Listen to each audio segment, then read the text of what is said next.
maraim-baovao fiombonam-bavaka anomboana ny tontolo andro miaraka amin'ny tompo isan'andro amin'ny ora sasany maraina ao amin'ny FJKM misotro fitiavana.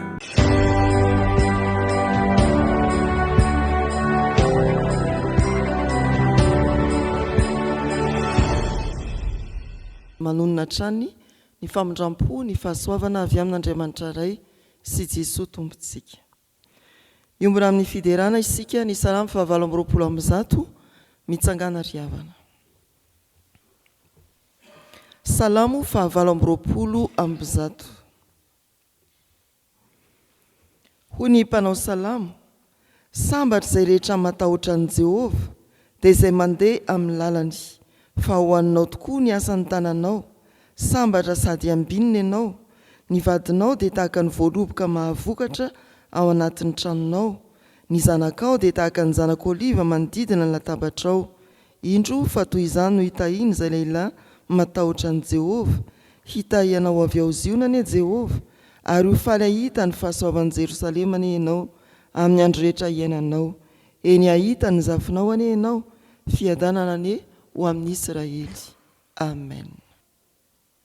Hivavaka isika. Tompo miompeo amin'ny mpanao salamo izahay ka afaka manona hoe sambatra izay matahotra anao sy mandeha amin'ny lalanao.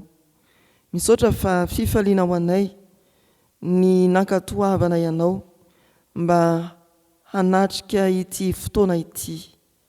Fifaliana ho anay ny nahatsiaro fa notantaninao tamin'ny lalana tsara izahay dia tonga soa eto amin'izao toera masina izao. Fa mitehatratra koa nefa satria maro ny ota mandrakotra ny fiainanay. Ianao mahafantatra ny momba anay rehetra no iantoroanay ankehitriny, angatanay ny famindrampo sy ny famelan-keloka ao amin'i Jesosy Kristy zanakao. Tompo dia aoreno aty anatinay ny fanahinao masina. Aoka koa ny fanahy masina no mbola hitarika anay amin'ny famakiana ny soratra masina ary hampandrehanay ny sitraponao amin'ny hafatra avy amin'izany. Dia ho takatray ny alehibe ny fitiavanao ary ho fantatraiko fa ny asa ho amin'ny fahatsaran'ny fiainanay mandrakariva ianao. Amin'ny anaran'i Jesosy Kristy no hanonanay ny vavaka. Amen. Genesisy 2:2 hatramin'ny 5:20 farany. Genesisy 2:2 hatramin'ny 5:20. Amin'ny anaran'ny Tompo. Ary Jehovah Andriamanitra nanao hoe, tsy tsara raha irery lehilahy dia anaovako vady sahaza ho azy izy. Ary tany namoronan'i Jehovah Andriamanitra ny bibidia rehetra sy ny voromanidina rehetra dia nentiny tany amin'ny lehilahy ireny ahitan'izay anonany azy avy. Ary izay rehetra nanonandra lehilahy ny zava-mananaina rehetra dia izany no anarany. Dia nomendra lehilahy anarana ny biby fiompy rehetra sy ny voromanidina mba amin'ny bibidia rehetra, nefa tsy hita izay vady sahaza ho andra lehilahy. Ary Jehovah Andriamanitra nasondry tory andra lehilahy ka dia natory izy, dia naka ny taolatezana anankiray izy ka nanakombona no fosolony. Ary ny taolatezana izay lalain'i Jehovah Andriamanitra tamindra lehilahy dia nataony vehivavy ka nentiny tany amindra lehilahy. Ary ora lehilahy, ankehitriny dia taolana avy amin'ny taolako sy nofo avy amin'ny nofoko ity dia atao hoe vehivavy satria lehilahy no nanalana azy.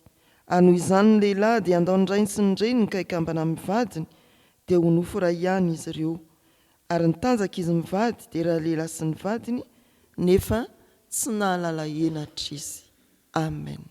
Ray masinao manamasinana ny fahamarinana, ny teninao ny fahamarinana. Amen. Mbola hiasa amin'ny fanahy ny riavana ny Tompo dia ahatakarantsika ny sitrapony mba hizorantsika amin'ity maraina ity. Genesisy 2:2 hatramin'ny 5:20.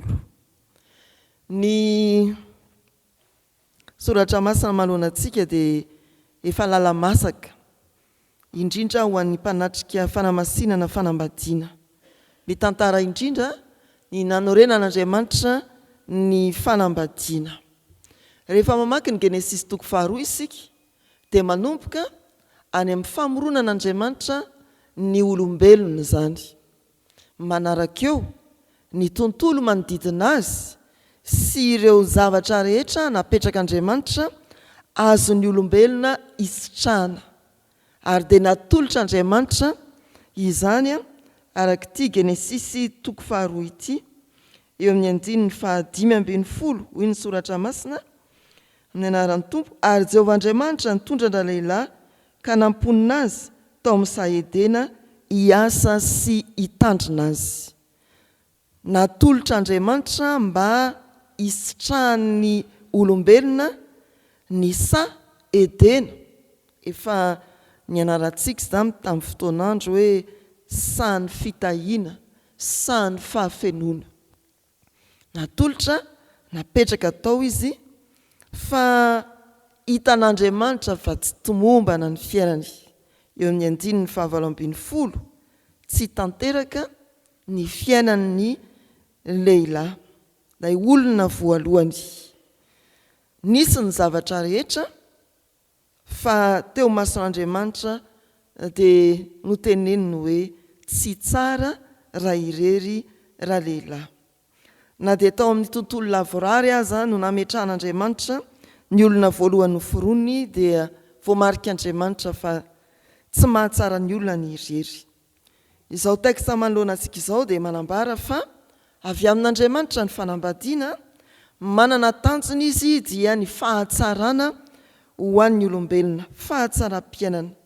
Ary tsy hevitr'olombelona ny fanambadiana, tsy hevitr'olombelona tsotra fotsiny izao, fa tena planin'Andriamanitra. Ireto ry havana no fanazavana vitsivitsy ahafahana mitondra antsika amin'ny fampiarana ny amin'ity soratra masina ity. Hoy ny Tompo eo amin'ny andininy 9:20, tsy tsara raha irery raha lehilahy. Andriamanitra mihitsy no miteny izany. Indraindray anefa misy olona mahatsiaro hoe mety be ny fiainako, zarery, mandeha eny, maninona zao, nga misy manontany ara, misy mivoaka ny varavarana, nga misy mangataka kredia. Tsia. Fa hoy Andriamanitra hoe mbola misy tsara kokoa noho ny irery. Tsy tsara raha irery raha lehilahy. Anaovako vady sahaza ho azy izy, raha hifotorana ny teny fototra dia milaza hoe mpanampy tandrify. Tsy mpanompo fa mpanampy. Ary mpanampy tandrify izany hoe izay tsy feno amin'ny andaniny dia fenoiny ny ankilany eo amin'ireo ao anatin'ny fanambadiana. Izay tsy hanana ny lehilahy dia fenoiny ny vehivavy. Izany ilay hoe mpanampy tandrify. Dia tsy hoe olona mitovy tanteraka izay adaladalan'ny fiarahamonina amin'izao fotoana izao. Tsia, fa fameno ilay olona anankiray, ilay olona irery ny antony nanaovan'Andriamanitra ny fanambadiana. Ny famoronana ny vehivavy avy amin'ny taolan-tehezana dia efa fantatsika koa ny fandikan'ny fiangonana an'izany, tsy tany amin'ny loha mba hanjakazaka, any amin'ny tongotra mba ho hitsakitsahana, fa avy amin'ny ilany mba hampijoro tsara. Avy amin'ny ilany mba hampijoro tsara, mba akaiky ny fomba ho tiaviny. Manefy azy ho nofo iray ihany Andriamanitra, iry amin'ny andininy 4:20. Amin'izany dia ambara ny soratra masina fa tsy fifanarahana hiara-dalana fotsiny ny zava-dehibe eo amin'ny fanambadiana na fanarahana lalàna, fa tena fambolena, firaisana, ara-tsaina, ara-petsepo, ara-batana, izay ny fanambadiana araka an'Andriamanitra. Any amin'ny farany dia ny hoe nofo iray ihany. Izany tokoa, tenanao ihany ny vadinao, ianao ihany ny vadinao. Rehefa miombona ao anatin'ny fanambadiana araka an'Andriamanitra, ny mpivady dia fantatro izay fantany, ary tsy misy azo anafenana eo anatrehan'Andriamanitra. fa ny zava-misy mifanohitra amin'izay sitrapon'Andriamanitra no azavaina teo eny amin'ny fiarahamonina ny fanambadiana dia lasa fifanarahana mora rava. Dao sika hiara hipetrapetraka dia efa mifanonona hoe vadiko nefa tsy vady akory araka an'Andriamanitra. Ny olona dia misafidy ny hiaina irery. Misy tanora manana safidy hoe raha zatovovavy izy aleoko mananjanaka fotsiny fa tsy manambady, tsy araka an'Andriamanitra zany ry havana. Lasa ny zanakao indray zany namanao mpanampitandrify ianao nefa hotohananao sotezainao iny, tsy araka an'Andriamanitra zany, fanapaha-kevitra tena manda ny sitrapon'Andriamanitra zany. Indraindray ny fitiavana dia soloana filana tombosoa sy fahafinaretana vetivety, ary indraindray dia miteniteny foana ny olona miara-droa na miara mipetraka sarisary-panambadiana manao hoe eto aloha tsy mandra-pahafaty fa mandra-pahatezitra. Misy zany, rehefa tezitra aminazy dia viteo miandriandry kendri-tohana fotsiny sisa. Ho an'ny mbola tsy manambady ary havana, izao soratra masina izao dia milaza hoe aza maika fa Andriamanitra no mpanorona sy mpanome ny fanambadiana. Tsy hoe mitady vady loatra no ilazana ny fiainantsika tanora raha dodina amin'izany fanambadiana izany sika, fa ny tena ilaina araka ity soratra masina ity dia ny mandray ny fanapaha-kevitra araka an'Andriamanitra ary miomana andray ilay fanomezana araka ny sitrapon'Andriamanitra. Andray fanapaha-kevitra hanambady angamba ianao, angatao tsara amin'Andriamanitra. Izao ve ny fotoana aza manaitra ny fitiavana hoy ny bokin'ny Mpitoroteny. Dia rehefa tapaka ny hevitra, miomana andray ny fanomezana masina araka ny sitrapon'Andriamanitra. Omana ny fo sy ny toetra satria fanomezana masina no raisina fa tsy zavatra kitotoana safidinao tsotra fotsiny. Indraindray ny tanora rehefa lany aiky ny adama eto dia ny lahy eto dia natao hoe ireo ary ny biby rehetra ampandalovina ny vitsika hatramin'ny elefanta no meny anarana fotsiny, fa tsy hita izay vady sahaza ao andra-lehilahy hoy ny soratra masina dia Andriamanitra no rotsaka ny sehatra. Indraindray misy manao hoe raha izay olona mifanerasera tamiko izay tsy voatanisa amin'ny ratsan-tanana folo sy ny ratsan-tongotra ny isany, tsy fantatra intsony iza leo vadiko. Tonga ny faharaiky amby roapolo aleo ty efa be loatra izay, tsy izany.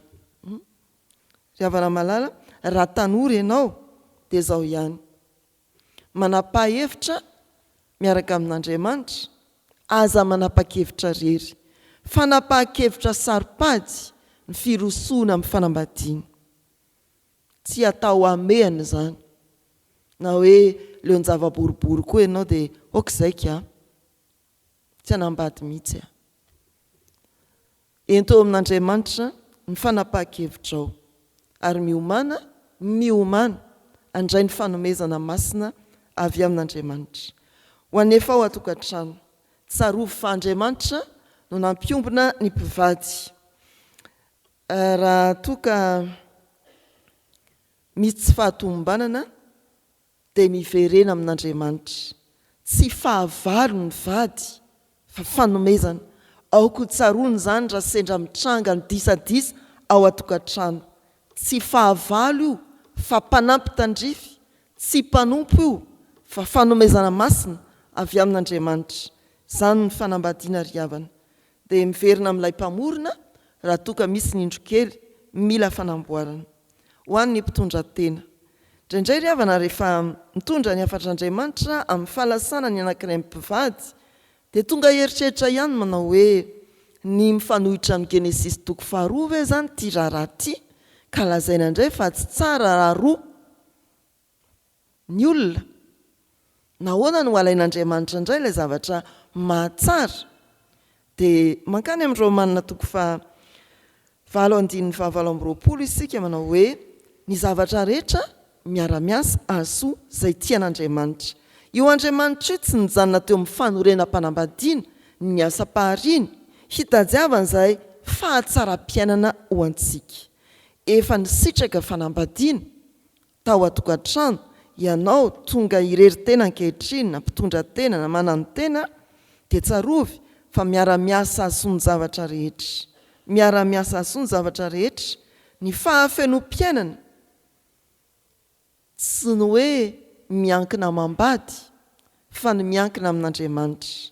Fahatsarana ny fanambadiana, ny tena fahafenom-piainana dia ny fanambadiana miankina amin'Andriamanitra, ny olona miankina tanteraka amin'Andriamanitra. Raha Andriamanitra ny andohan'ny fanambadiana ry havana dia tsarovy fa izy ihany no afaka mitahiry, manasitrana, manarina ny fiainatsisy isa-tokantrano. Na mbola mpitovo ianao, na efa ampery ny tokantrano, na manahoana toe-piainanao, tsarovy fa tianao Andriamanitra. Ho an'izay manana fiainam-pitiavana na efa ao an-tokantrano na mbola tanora ao anatin'ny fifamofona, dia atolory an'Andriamanitra ao amin'i Kristy ilay fitiavana, ny fiainam-pitiavanao. Amen. Hivavaka isika ry havana. Tompo, misaotra anao izahay no itony fotoana itony, ahafahanay matsiaro ny alehiben'ny fitiavanao, mampianatra, mananatra, manitsy. Misaotra fa nitodika manokana tamin'ny fiainanay ara-tokantrano ianao, tamin'ity anio ity. Mampatsiaro fa ianao no mamorona ny fanambadiana, ianao no manome anay fanomezana tsara sady masina, ianao no mitarika anay amin'ny fanapahan-kevitra araka ny sitraponao. Manomana ny zandrinao Jesosy Kristy mba hanana ny fanapahan-kevitra araka ny sitraponao eo amin'ny firosoana amin'ny fanambadiana. Manomana ny zandrinao mba hatoky fa manana fanomezana masina sady tsara ho azy ianao raha fanorenana fanambadiana. Tsy hanome mpanompo ianao fa mpanampy tandrify hameno ny fahabangana, mba hahajoroana ho vavy olombelonao, hahajoroana ho misionera ny fitiavana eny amin'ny fiarahamonina, hahajoroana ho tompona andraikitra koa ho an'ny hafa. Misaotra anao zahay, miasa ny amin'ny isa-tokantrano tsirairay avy, mbola mampatsiaro koa fa tsy fahavalo ny vady fa fanomezana tsara tsy hain'izaniza nomena, ampianaro hikajy ny fiaina-tokantrano Tompo, ny isa-tokantrano tsirairay avy, na raim-pianakaviana na renim-pianakaviana. Raha misy tokoa ny indro-kely na tsy hitomombana dia ataovy mahay miverina aminao Andriamanitra ny tokantrano. Tononay aminao ireo mpitondra tena, ny inona antony Tompo, ianao no fahafenom-piainana ho azy ireny, ianao no hamangy azy isan'andro, ary ianao no hanome fifaliana, hampitraka koa amin'ny fanantenana eo am-piatrena ny adidy rehetra izay tanterahan'izy ireny. Jesosy Tompo, indreto izahay najoronao fanjakam-pisorona ny fiangonana, koa dia mivavaka ho an'ny fiangonana sy ny fiarahamonina manodidina anay. Ianao no hanoranay ny fanaintainana mety miatra amin'ny nofinay sy ny mpiarabelona aminay. Marary any hôpitaly izy ireny, any amin'ny toby mpifoazana, any an-tokantrano, aminay reto misy mihinam-panafody isan'andro. Amin'izany dia midiran-tsehatra ianao mba hanasitrana. Mivavaka aminao izahay Andriamanitra, ny amin'ireo manamanjo, ampionony ny olonao, ireo tojo olana sy zavatsarotra mandalo sehatra, ianao no hanafaka azy ary hanampy azy mba hihoatra ny olana ahafahany mandroso hatrany amin'ny fanoratena sy ny amin'ny fiainany andavanandro. Ny firenenay tsy ho adoninao amin'ny famonjenao, mba hahita izay havaozana tokoa, tsy amin'ny ara-toekarena ara-tsosialy hananofy ihany, fa indrindra ny ara-panahy ao aminao Jesosy Kristy. Jereo Andriamanitra ireo voafonja sy ny manandrara any amin'ny fitsarana, na iza izy ireny, aoka ny teninao ialoha ahatsapany fa miara-mijoro aminy ianao ary indrindra ireo zanaka ao Andriamanitra voapanga amin'ny tsirariny atao feno fahatokinanao ary mahalala ny anton'ny zavatra rehetra. Ianao no ambomba ny fiangonanao manerana ny tany amin'ny ezaka rehetra ataon'ny fiangonana eo amin'ny asa ho an'ny mila vonjy, eo amin'ny fijoroana ho vavolombelona, eo amin'ny fanomponana ny soranao mpanompo samihafa. Mivavaka indrindra ho an'ireo evanjelista manerana ny tany izahay any amin'ireo tany mbola tena misy fanenjehana mivantana, miatra manaina, miatra amin'ny ankohonana. Erezo ary didino ny fiarovanao, ny finoana izy ireny. Apetraka eo ampelantananao ny fiangonan'i Jesosy Kristy eto Madagasikara, synôda nametrahana ho anay. Mivavaka ao amin'ny tompona andraikitra, eo anivon'ny foibe izahay na ny mpanapa-kevitra na ny mpanatanteraka. Mivavaka ao eo anivon'ny synôdam-paritany izahay, indrindra ny synôdam-paritany Antananarivo andrefana nametrahana ho anay. Mivavaka ao an'ny isam-pitandremana izahay tarihan'ny katekista délégué na ny mpitandrina omban'ny birao-piangonana laïque amin'izao herinandro ny fianakaviana manerana ny synôda izao, dia tena hamoy indray ny voamendrika ny fibebahana ny tetikasa ny fiangonana.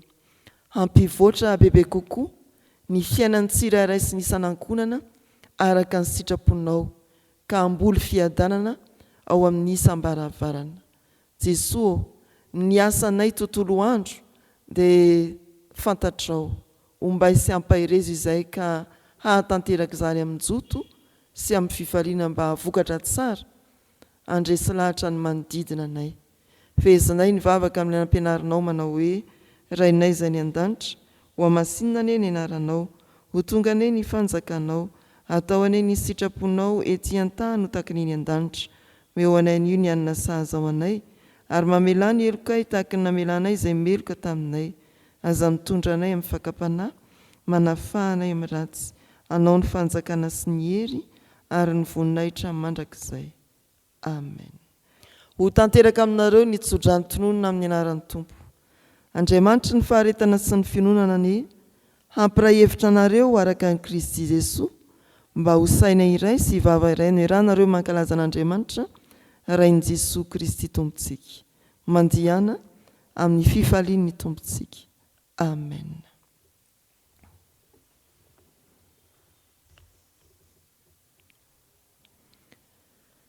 Ho an'Andriamanitra irery ihany ny voninahitra, amin'ny anaran'ny Ray sy ny Zanaka ary ny fanahy masina.